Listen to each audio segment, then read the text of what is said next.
Vous regardez Al24 News, Madame, Monsieur, bonsoir. À la une de l'actualité de ce lundi 26 septembre. L'extrême droite remporte les élections législatives en Italie. Giorgia Meloni adopte un discours rassurant et rassembleur pour diriger le pays.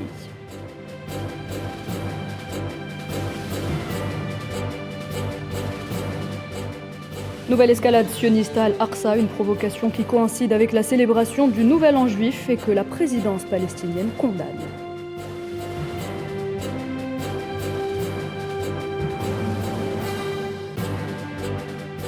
L'Iran secoué par une vague de troubles à la veille de l'annonce du retour sur l'accord nucléaire. Téhéran pointe du doigt ce qu'elle considère comme étant une récupération politique émanant d'une tentative de déstabilisation opérée et soutenue par l'Occident.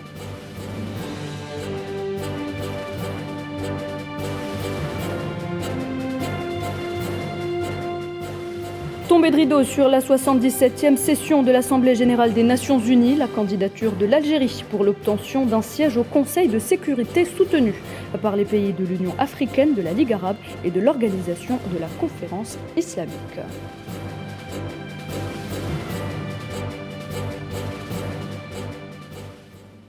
Giorgia Meloni, ce nom ne vous dit peut-être pas grand-chose, mais il est sur les lèvres de tous les Italiens depuis hier soir. Alors elle dirige le parti d'extrême droite Fratelli d'Italia et elle est sans doute la future première ministre de la République italienne. Hier soir, son parti est arrivé en tête des élections législatives, une victoire pour l'extrême droite qui a réussi à convaincre 25% des électeurs en surfant sur leur colère excédée par les directives de Bruxelles, mais aussi la cherté de la vie. Karim Bouaziz. Elles s'en donnent à cœur joie, la presse européenne qui ruisselle de unes les plus catastrophiques.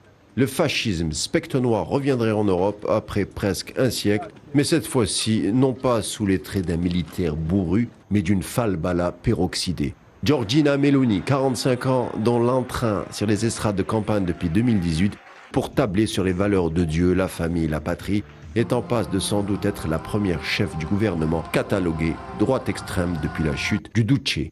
Issue justement d'un milieu admirateur de ce dernier, elle a su drainer son expérience et parfaire son flair politique à l'orée de ses 15 printemps déjà. Giorgia Meloni, c'est d'abord une histoire politique italienne. Celle du refus des diktats bruxellois d'une classe populaire blanche laissée pour compte, tandis que l'immigration par la Sicile est jugée trop fluide aux yeux de l'italien moyen. Celle de la vie trop chère et de la désacralisation d'un patrimoine séculier catholique, et ce, à quelques encablures du Vatican. Giorgia Meloni est aussi un syndrome d'une Italie qui ploie sous diverses pressions exogènes qui échappent au quidam. La campagne politique pour ces législatives démontre n'empêche une femme de tempérament. Leader de Fratelli d'Italia, sentant le vent tourner, s'est appliqué ces derniers mois à adoucir son image, quitte à retourner sa veste sur des dossiers internationaux pour rassurer l'électorat de droite bourgeois, tout en veillant par des saillies à conserver les électeurs nationalistes.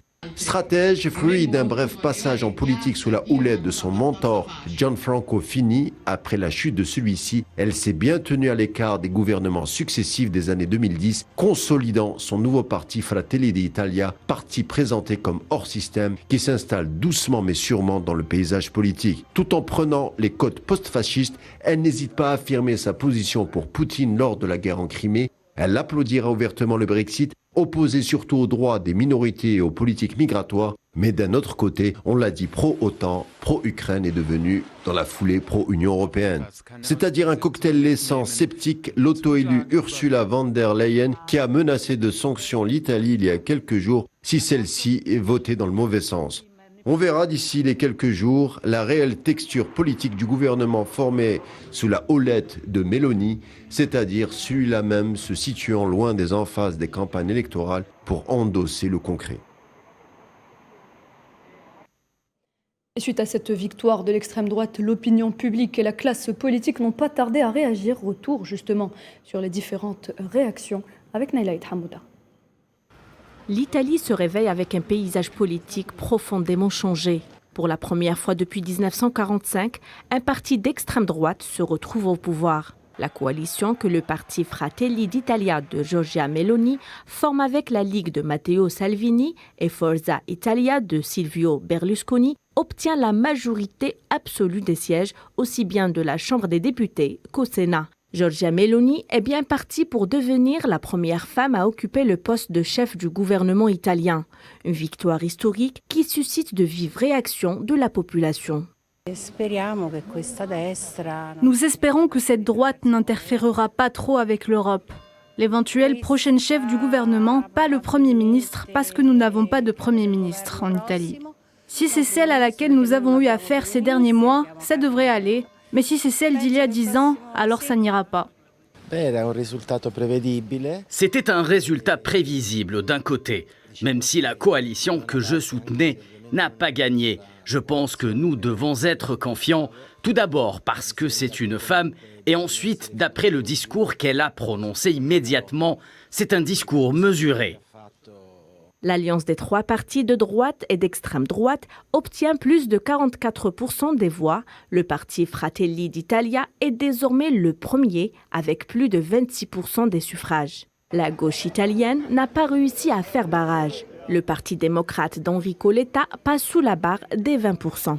Les Italiens et les Italiennes ont choisi. C'était un choix clair et net. Ils ont choisi la droite. L'Italie aura un gouvernement de droite. La tendance apparue il y a 2 semaines en Suède se confirme également en Italie.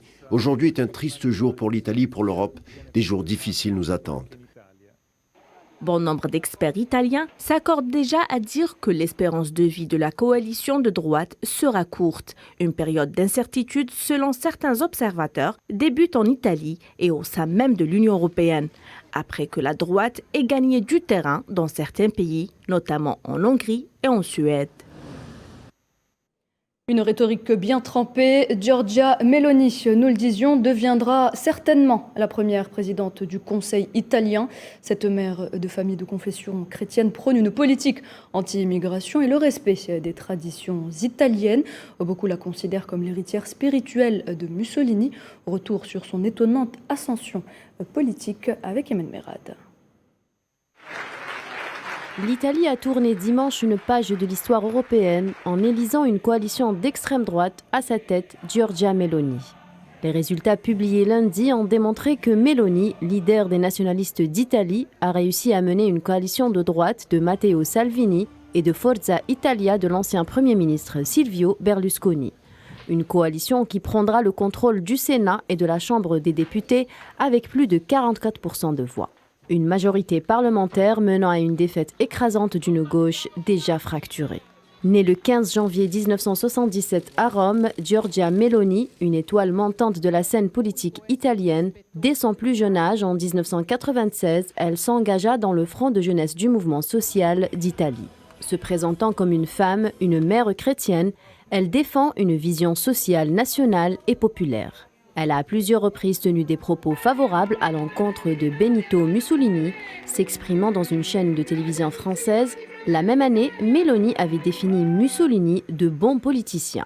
Quelques années plus tard, à seulement 29 ans, elle devient la plus jeune députée de l'histoire moderne italienne. Son ascension ne s'arrête pas là. En 2008, elle fait son entrée dans le gouvernement de Silvio Berlusconi en tant que ministre de la Jeunesse. Elle y resta jusqu'en 2011. Une fois encore, elle fut la plus jeune ministre en Italie. Giorgia Meloni poursuit son parcours à la tête d'une nouvelle organisation Fratelli d'Italia en 2014. Le mouvement fondé 2 ans plus tôt se présente comme anti-système, anti-immigration et prône le respect des traditions italiennes. En 2020, elle est élue présidente du Parti des conservateurs et réformistes européens. 3e en France en avril dernier, 2e en Suède il y a quelques jours, favorite en Italie. L'extrême droite gagnerait-elle du terrain en Europe? Et cette victoire de Fratelli d'Italia, on va en parler justement avec le journaliste italien Giuseppe Aconcia. Bonsoir. Bonsoir à vous. Alors l'extrême droite en tête en Italie, après sa percée en Suède et en Pologne également. Et quelles répercussions peut avoir cette percée sur l'Italie, mais aussi sur l'Europe? Oui, Meloni est la première dirigeante post-fasciste qui arrive au pouvoir en Italie, un populisme de droite, donc contre les immigrés. Elle a beaucoup parlé de bloquer les ports, comme avait fait déjà Salvini quand il était au pouvoir, contre l'avortement par exemple, pour la famille traditionnelle. Elle a beaucoup de fois critiqué les institutions européennes, a poursuivi une politique économique qui favorise les classes plus riches. Mais dans la coalition de Fratelli d'Italia, ils sont très divisés, surtout avec la Lega de Matteo Salvini et Forza Italia de Silvio Berlusconi, notamment sur le projet de canceller la revenu de base qui a été approuvé par le mouvement 5 étoiles, qui est un mouvement populiste de gauche. Pour le Parti démocratique, donc le parti de centre-gauche et le mouvement populiste de gauche de 5 étoiles, est une défaite très forte, car ils n'ont pas voulu trouver un accord pour former une coalition politique avant les élections, comme a fait la droite. Spécialement, le mouvement 5 étoiles a obtenu plus de voix par rapport au sondage, mais il y a eu un très haut taux d'abstention, surtout dans le sud d'Italie. Par contre, le Nord a voté beaucoup en masse pour Meloni, mais la Ligue Nord de Matteo Salvini a perdu le soutien des années passées qu'il avait obtenu surtout dans le Nord d'Italie. Très bien, alors l'extrême droite affiche des réticences, nous le disions il y a quelques instants, par rapport à la politique européenne et en Ukraine. Quel sera selon vous l'impact de cette victoire sur le conflit russo-ukrainien ? Oui, en fait, la victoire de Meloni a été saluée avec enthousiasme par le Premier ministre polonais, l'Hongrois Orban, par Marine Le Pen du Rassemblement national en France. Mais il faut bien voir que la droite italienne est très divisée par rapport à la politique étrangère. Berlusconi est un politicien qui soutient très fortement Poutine, un pro-Poutine, depuis longtemps, depuis des années. Pareil, on peut dire avec Salvini, qui a été accusé dans les dernières semaines et dans les dernières années d'être financé par Moscou. Et Meloni, dans la campagne électorale, a plusieurs fois soutenu Kiev et l'Ukraine et est très liée avec les républicains dans les États-Unis. Donc, on peut dire que la politique étrangère du centre-droite au pouvoir sera une politique avec des relations plus nuancées par rapport à la guerre, comparée aux positions de Draghi, le Premier ministre, qui était vraiment un très fort supporter de l'OTAN. Et donc, ça va changer de ce point-là. Et on peut conclure en disant que le porte-parole du président russe, Dmitry Peskov, a timidement salué positivement l'élection de Meloni. Très bien, merci beaucoup Giuseppe Acontia, merci pour cet éclairage. Je rappelle que vous êtes journaliste italien et on reste justement en Italie pour revenir cette fois-ci sur les relations qu'entretient ce pays avec l'Algérie, notamment en ce qui concerne les approvisionnements en gaz. Eh bien, ces approvisionnements connaissent un essor et une nouvelle dynamique, comme convenu lors des différentes visites diplomatiques entre responsables algériens et italiens, ce qui a permis à Rome de construire pleinement ses stocks de gaz en prévision de l'hiver prochain, un hiver qui s'annonce rude et face auquel d'autres pays européens peinent à trouver des fournisseurs fiables. Kherdin Batash. L'Algérie soutient défectible de l'Italie et de sa sécurité énergétique. C'est ce qui ressort de la déclaration du grand patron du groupe italien énergétique Eni, relayée par l'agence de presse Nova. Au moment où plusieurs pays européens font face aux conséquences de la crise russo-ukrainienne sur leurs approvisionnements en gaz et en pétrole, l'Italie a pu compter sur son partenaire algérien pour parfaire ses stocks et passer un hiver au chaud. Il y aura du gaz à l'automne. Ce qui peut nous rassurer, c'est que le stockage se développe. Les flux algériens ont atteint des débits de 83, 84 et 85 millions de mètres cubes par jour. Donc l'Algérie, effectivement, nous aide. Et c'est la raison pour laquelle nous avons pu remplir les stocks. Cette augmentation de flux permettra de facto à l'Italie de bénéficier de plus d'1 milliard de mètres cubes de gaz algérien en 12 jours seulement. Avec un volume de 80 millions de mètres cubes de gaz par jour qui transite vers l'Italie, Alger pompe plus de 7 milliards de mètres cubes avant la fin de l'année. Une quantité qui s'ajoute aux 17,8 milliards de mètres cubes déjà livrés depuis le début de l'année en cours. L'objectif des 25 milliards de mètres cubes de gaz tracé pour 2022 sera bel et bien atteint. Une fois de plus, donc, l'entente entre Alger et Rome rejaillit sur le partenariat Sonatrach-Eni, Un partenariat d'excellence qui ne souffre d'aucune fausse note et permet aux deux pays d'aborder les prochaines échéances en toute sérénité. Après l'avoir acté avec l'Italie et la France, Alger devrait, selon toute vraisemblance, revoir sa tarification de gaz à la hausse vis-à-vis d'autres clients, à l'image de l'Espagne, et ce conformément à la logique actuelle du marché. Selon la presse italienne, les prix pratiqués par l'Algérie devraient doubler, voire tripler, à l'issue des négociations entre Sonatrach et son homologue espagnol Naturgy.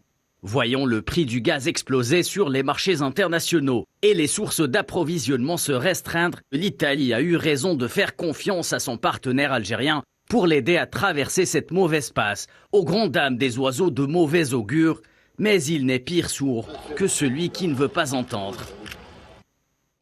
Des combats entre groupes armés ont éclaté la nuit dernière à Zaouïa, une ville de l'ouest de la Libye, faisant 5 morts et 13 blessés.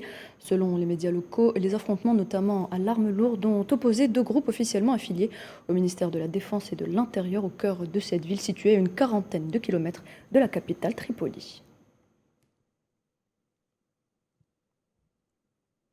Et puis, énième épisode de provocation de l'entité sioniste. La police sioniste a pris d'assaut ce lundi les cours de la mosquée Al-Aqsa, chassant par la force les fidèles musulmans pour permettre aux colons d'investir les lieux et de se livrer à leur rituel pour célébrer le Nouvel An juif. Souhila Kilal. Il n'y a pas un jour qui passe sans que la barbarie sioniste ne frappe à nouveau. Ce lundi, la police sioniste a effectué une importante descente dans l'enceinte de la mosquée Al-Aqsa afin d'en expulser violemment les musulmans et permettre aux colons de parcourir librement la zone et fêter le Nouvel An juif. 2 Palestiniens ont d'ailleurs été blessés et 5 autres arrêtés. Cet énième acte hostile intervient au milieu des avertissements des responsables palestiniens sur les conséquences et les graves répercussions qui peuvent en découler si le statu quo qui interdit aux non-musulmans de prier ou d'accomplir des rituels au sein de l'enceinte de la mosquée est transgressé.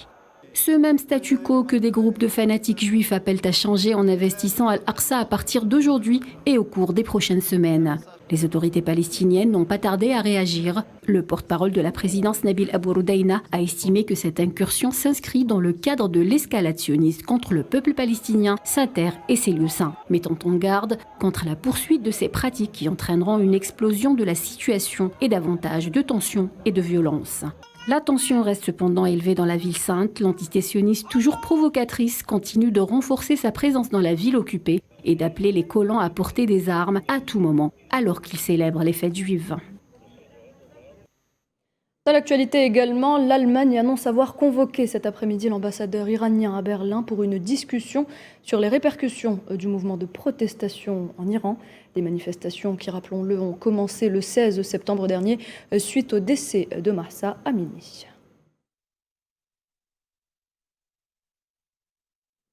L'Iran secoué donc par une vague de troubles depuis presque 2 semaines. À la veille de l'annonce du retour sur l'accord nucléaire, Téhéran pointe du doigt ce qu'elle considère comme étant une récupération politique émanant d'une tentative de déstabilisation du régime opéré et soutenu par l'Occident. Les détails avec Sofiane Barouti. Le porte-parole du ministère des Affaires étrangères iranien Nasser Kanani a déclaré que le pôle occidental avait déployé un maximum d'efforts dans le soutien à ce qu'il a qualifié, je cite, de fauteurs de troubles, dans l'objectif de déstabiliser l'État iranien. Le diplomate iranien a affirmé, je cite, que les politiques des ennemis de la République islamique ont toujours été caractérisées par une dimension hypocrite, feignant soutenir les aspirations populaires, mais teintées de duplicité. Il a également exprimé que la volonté occidentale se borne à l'objectif de déstabilisation, ignorant ou occultant les manifestations des Iraniens hostiles aux troubles enregistrés dans plusieurs régions du pays. Certains observateurs arguent qu'un procédé de regime change viserait Téhéran, qui devait être puni pour ses positions de soutien au peuple palestinien. Nasser Kanani, pour sa part, a également exprimé, visant les mêmes partis, je cite, qu'il serait plus avisé pour ceux qui veulent se solidariser avec le peuple iranien d'opérer une levée du blocus économique plutôt que d'arborer des slogans mensongers. À ce propos, l'Iran traverse depuis presque 2 semaines une séquence de crise politique, ponctuée par des manifestations hostiles au régime, ainsi que des contre-manifestations de soutien à la République islamique. Cette séquence survient dans une conjoncture marquée par une montée sans précédent des tensions en Asie centrale. À la veille de la finalisation annoncée d'un accord sur le nucléaire qui permettrait à l'Iran de revenir sur la scène internationale avec à la clé une levée partielle ou totale des sanctions économiques imposées à ce pays. Le Qatar joue un rôle important dans ce sens. Dans ce sillage, un réchauffement se fait ressentir entre Téhéran et ses voisins du Golfe arabe ces derniers temps. Si les pourparlers avec l'Arabie saoudite sous médiation irakienne sont en bon état d'avancement, les relations avec le Koweït et les Émirats arabes unis ont été récemment normalisées. Référendum d'adhésion à la Russie. Le seuil des 50% de participation a été franchi dimanche dans les républiques de Donetsk et de Lugansk, ainsi que dans la région de Zaporijia. Il se situerait un peu en deçà dans la région de Kherson.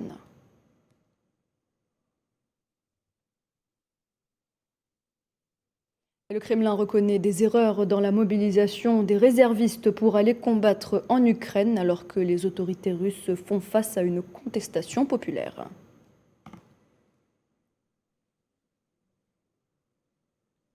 Toujours à propos de la Russie, le président Vladimir Poutine a rencontré le dirigeant biélorusse Alexandre Loukachenko à Sotchi. Selon le Kremlin, ils se sont rencontrés pour discuter du travail au sein de l'État de l'Union, des plans communs dans le domaine de la chimie et de l'alimentation, ainsi que des fournitures d'engrais biélorusses sur les marchés mondiaux. La Russie qui est endeuillée ce lundi, une fusillade a éclaté ce matin dans une école de la ville d'Ijevsk, située dans le centre du pays. Les autorités déplorent une quinzaine de morts, dont au moins 11 enfants et plus d'une vingtaine de blessés. Une enquête pour meurtre et port d'armes illégales est actuellement en cours. Nariman Zekar. Une matinée sanglante dans une petite école de Russie. Tout s'est passé très vite. Un assaillant s'est introduit brusquement au sein de l'école et a ouvert le feu sur le gardien avant de prendre la vie d'une dizaine de personnes, élèves et enseignants. Le bilan actuel s'élève à au moins 15 victimes, dont 11 enfants et 4 adultes, fauchés par l'homme armé dans la ville d'Ijevsk, dans le centre de la Russie. Selon les données préliminaires, 13 personnes, dont 6 adultes et 7 mineurs, ont été victimes du crime. 14 enfants et 7 adultes ont été blessés. Les faits se sont déroulés dans la matinée. L'assaillant vêtu d'un t-shirt noir à la symbolique nazie s'est ensuite suicidé avant l'arrivée des forces de l'ordre. Il était, selon la police de la ville, un ancien élève de l'école. Vladimir Poutine, président de l'État russe, a dénoncé un acte terroriste d'une nature inhumaine, selon le porte-parole du Kremlin, Dmitri Peskov. Une enquête pour meurtre et port illégal d'armes a été ouverte et transférée au comité d'enquête de Russie. Cette fusillade intervient dans un climat tendu dans plusieurs régions de Russie sur fond de mobilisation militaire. Depuis quelques années, les fusillades mortelles, notamment dans des écoles, deviennent de plus en plus nombreuses en Russie. À noter que dans la même matinée, un homme a ouvert le feu dans un centre de recrutement de l'armée russe en Sibérie, blessant grièvement un militaire qui y travaillait. Tombée de rideau sur la 77e session de l'Assemblée générale des Nations unies. Durant une semaine, les 193 membres ont évoqué plusieurs questions brûlantes de l'heure. Les chefs d'État se sont succédés au pupitre, enchaînant des discours enflammés dans un contexte de crise alimentaire et énergétique sur fond de conflit russo-ukrainien. Le tout dans un monde où plane désormais la menace du nucléaire. Retour sur les points forts de cette 77e Assemblée générale de l'ONU avec Tinhinan Makassi. C'est sur fond de conflits et de profondes divisions que s'est tenue cette 77e session de l'Assemblée générale des Nations unies, marquée notamment par les tensions grandissantes entre les membres du Conseil de sécurité.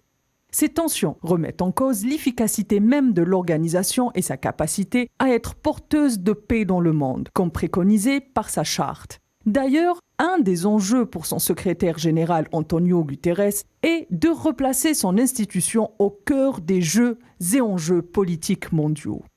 Pour les 193 pays membres de l'ONU, une urgence a prévalu sur le reste, la réforme. Sur cette question, les avis divergent. Si le bloc occidental veut être à l'initiative en appuyant notamment les candidatures indiennes et brésiliennes pour un siège au Conseil de sécurité, la Chine et la Russie, elles, misent sur un monde multipolaire, insistant sur la nécessité d'inclure des nations africaines comme l'Afrique du Sud et l'Algérie. Cela dit, cette Assemblée générale a également été marquée par une autre volte-face de Pedro Sánchez en ce qui concerne la question du Sahara occidental, se repositionnant en faveur de la solution onusienne. D'ailleurs, la diplomatie sahraoui a fait un saut qualitatif remarqué. lors de cette session, puisque bon nombre de pays, à l'instar du Kenya et du Pérou, ont profité de cette occasion pour clarifier ou réaffirmer leur position favorable à l'autodétermination du peuple sahraoui. Aux côtés du Sahara occidental, une autre cause a été défendue sans retenue, celle de la Palestine. Ainsi, le groupe arabe demande que l'État de Palestine figure comme membre à part entière de l'organisation. Cette semaine a été aussi l'occasion pour les participants de poursuivre leurs activités diplomatiques. Et l'Algérie n'est pas en reste. Ainsi, le ministre algérien des Affaires étrangères, Ramtan Lamamra, réaffirme les grands axes de la politique étrangère de l'Algérie, en mettant en avant le principe de l'unité d'action africaine et la défense de l'axe stratégique afro-arabe, misant sur le bloc des non-alignés en faveur d'une médiation favorisant une désescalade des tensions en cours. Représentant donc l'Algérie à cette 77e session de l'Assemblée générale des Nations unies, le chef de la diplomatie algérienne a annoncé que pour la candidature de l'Algérie pour l'obtention d'un siège au Conseil de sécurité, un franc soutien a été apporté par les pays de l'Union africaine, de la Ligue arabe et de l'organisation de la conférence islamique, une élection prévue en juin 2023. Par ailleurs, Ramtan Lamamra a réitéré l'appui de l'Algérie à la requête de la Palestine pour l'obtention d'un siège en tant que 194e membre à part entière de l'ONU.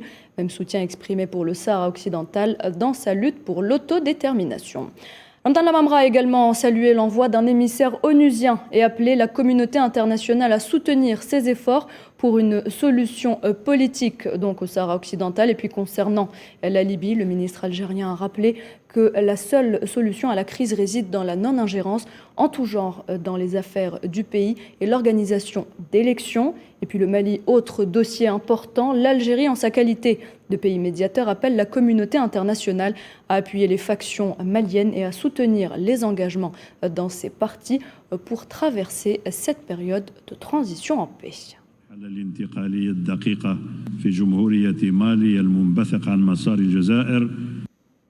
Et en marge de cette assemblée générale, il a également été question de lutte antiterroriste. Le Burkina Faso souhaite diversifier ses partenariats dans la lutte. Le président de la transition, le lieutenant-colonel Paul-Henri Sandaogo Damiba et le ministre russe des Affaires étrangères Sergueï Lavrov ont justement évoqué ce partenariat. La coopération voulue par Ouagadougou est certes militaire, mais concernera également d'autres aspects. La coopération entre la Russie et le Burkina Faso est vieille de plus de 50 ans et les pays comptent bien l'améliorer. Un mot de sport avant de clore cette édition. Veille de match pour l'équipe algérienne de football. Les poulains de Djamel Belmadi affrontent l'équipe du Nigeria demain soir à Oran, au stade Miloud Hetfi, à partir de 20h.